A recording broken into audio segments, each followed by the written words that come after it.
Hi guys, sales training today is a little bit different. I'm trying to talk a little bit more about hiring people.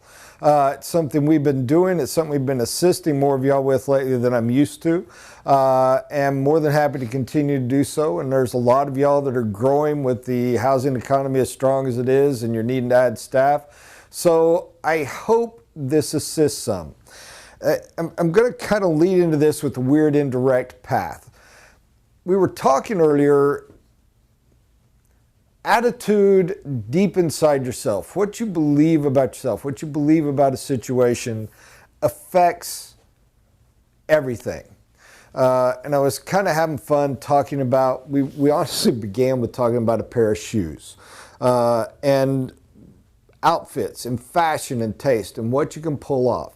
And I was telling the guys about a fellow that was very influential in my mind. I only knew him for a few months. First semester at university. Great guy. I called him California because, yes, I'm that original. He was from Southern California. And I will say this. The dude literally looked like a Greek god stepped out of a statue and came to life. I mean, he was ridiculous. Just ridiculous. Just cool personality, had that cool, hip, early 80s California way of talking and being and smooth. Man, guy just had the body of a Greek god, that perfect hair, the whole 9 yards. On top of that, charismatic, sweet, just a great, great guy. And I remember he was one of those fellas that could take any outfit and somehow put it on and make it work. And I was telling him, I'll never forget one day, the guy went to a friggin' thrift store and just took, $40 and came back with this box of just old garbage. And I looked at it, I'm like, man, I think half of it belonged to some old fat woman 25 years ago. No offense. It was junk. I wouldn't wear a piece of it. I couldn't. It wouldn't look right. And the sizes weren't right. And this daggum dude sits there and takes these things, tries them on, mixes, matches, throws part of them away, and by the time he's done, he comes walking out in some weird little outfit, and you just looked at him and thought, I hate you, you're so much cooler than me, and I want that exact outfit, and I want to look exactly like you. Now, was it taste? Was it ability to put it together? Maybe.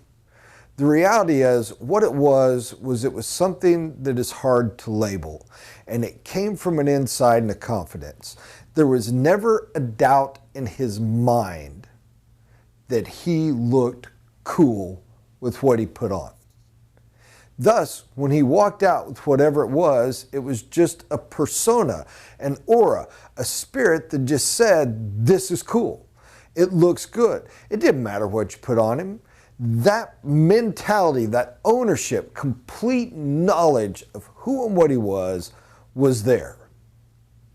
And it carried through and permeated all. I've never been able to do that whole. When it came to closing things, and it's changed over the years at times, but there was always a look, and I always knew. I could put it on and go, I know this is a good look, I know it looks cool, and I can't pull it off. I can't carry it. It doesn't work.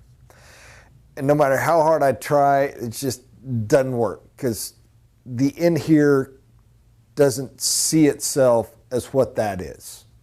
But there's other stuff I totally pull off and never think about it. How does this relate to hiring people? I don't know directly if it does. At a certain level, it relates to every aspect of life. It definitely relates to sales and doing a job. But I want you to take a pen, stick it in the wall, and I'll see if I can pull it back around together or not. On hiring, I had a weird epiphany the other day, and I hope I can explain this correctly. But I realized when I interview someone, I almost always interview them from the classic paradigm of role reversal. If I was here and I was doing it, what would it be like? What would I expect? What would I want? What would I hope happened? And at a certain level, it all gets down to, you know what, Slugger, I like you. I'm going to give you a chance. The two biggest mistakes I make in hiring. First is, I believe in you. I'm going to give you a chance, which is what I always wanted somebody to do for me. The second is, I'm dying. I got to have somebody do this job, and you're the best of the ones that applied. Oh, is that ever horrid decision. With very rare occasion that decisions just always bit me worse than if I just suffered through not having someone do the job. The former sometimes works and sometimes doesn't. And let me say this, end of the day, here's the great truth of hiring people. No matter how good you are, no matter how hard you deep, no matter how far you go, at a certain level, you just don't know what you have till you have it. I have hired oh my gosh, I can't believe we got that one. And literally a day later, it's like, who is that? I mean, that's not who I hired. They're horrible. And I've hired ones that people said, you're an idiot. And they ended up becoming, saviors of the universe, incredible, King Kongs, and everything in between. So at a certain level, you don't know what you have till you have it. However, I've always gone in and kind of, I want to be respectful of them and I want to listen and this is how I'd want to be treated and this is what I wanted and, this is yada, yada, yada, yada, yada, and we're matching up and compete with everybody else. And it's okay to do. But I got to thinking, and it came from the beginning of what it cost. It came from a little question I had in discussion with Kelly. And we were talking about hiring salespeople. And I made the comment, I go, the booger about hiring salespeople is this. You don't know what you have till you have them. And you don't know if they can hit you've got to swing. You've got to swing. You've got to swing at the ball to know how you learn to hit the ball, you swing at the damn ball. Said the problem with salespeople is this. Every swing they take costs me $1,000. Now, for those of y'all that are wondering, well, that's a stupid comment, Bob. What do you mean by that? Yeah, let me show you the numbers. And in a lot of cases, it's more than 1,000. But my leads cost me a little bit more than $250 each. Okay? So if 10 leads cost me $2,500, okay? And we average 3 presentations per lead. Sometimes a little higher, but I'm not going to fudge numbers to make me feel good. We're going to sit there with it. So 3 times 8, basically, I'm too high. Every presentation basically costs me $850. So what do I consider a swing? I consider a swing a presentation. Every single presentation done costs me $850. So if it takes 100 swings of the bat for somebody to learn how to do it, assuming they are competent and capable and worthy and dedicated to the craft and the company and not just, hey, something better came along, I'm leaving you sitting.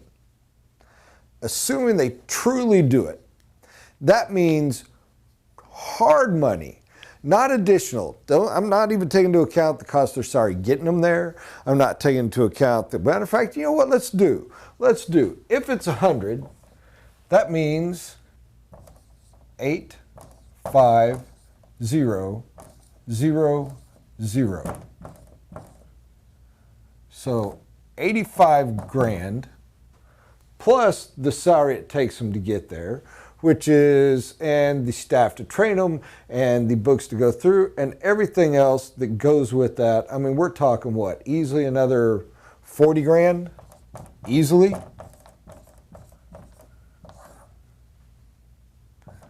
So the cost for me to train a salesperson is $125,000 or more. What about the one that you gave the swings and now we finally know what we have and what we have doesn't work? Won't buy in, won't listen, won't do what they're told, has to do it their own way, which means we're just wasting time. I got to hire another one. Now it's another 125. By the time that cat's up and going, I'm 250 in.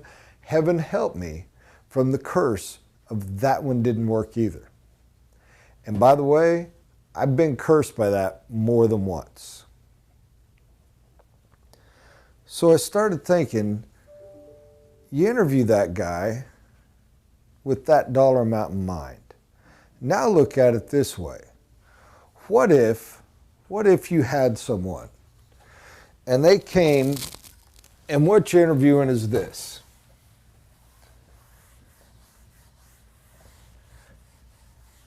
You're dead.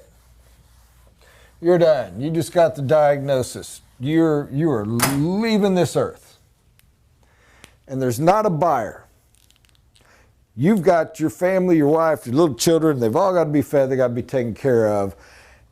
And you got to find somebody that will not fail, that will run your company, that will take your life investment, that will take your happy wife and your cute little kids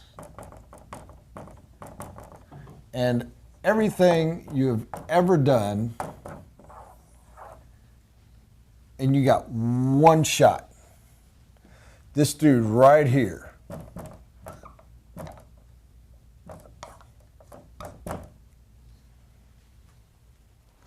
I'm interviewing you, and you cannot fail. I'm interviewing you, and you are costing me $125,000 to train. It's $125,000 I'm taking out of my children's college fund for you. That's base one. Base two, everything. Everything I've worked for, everything I've ever done, 100% I am giving to you. And if you fail, everyone dies. It's all lost. It's all over. I can't come back from the grave and train another. How differently do you interview that person? How differently do you go through the steps? How differently do you, you're the best available? 5 people interviewed, and man, it was a lousy batch, but this one's the best available. You gonna hire that person with that risk? Well, it seemed like a nice guy. The resume was there. He was real charismatic. I thought he was neat. And you know what the hell? I think we should give her a chance. You take $125,000 from your kids for that? The intensity and drive you put it in, if you take this and you give it too much life, you'll never hire anyone because you'll beat them to death and scare them to death. But here's where I come back around and where I'm trying to tie this in my own head and learn from it. And by the way, if somebody's out there who goes, Bob, you're a retard, every one of us knows how this works and we've been applying it for years and you idiot, here's the list. Please, please send me the list. But here's where I'm at right now. And it goes to the fashion. It goes to being California and being able to pull it off. I've got to have that attitude. I've got to have that personality. I've got to know the value. I've got to know the value of what I'm giving them. Now that's not that big a deal because somebody applying for a job with you is looking for a job.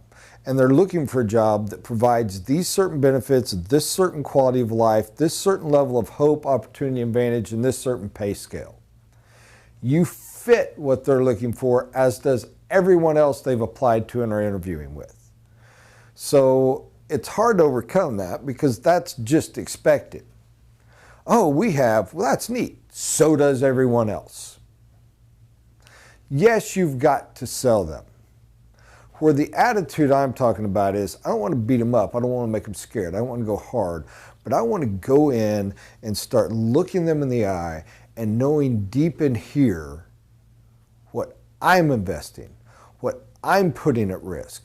Not just the value of what they get, but the value of what I am giving, what I am putting in their hands. And I want to make them earn that slot.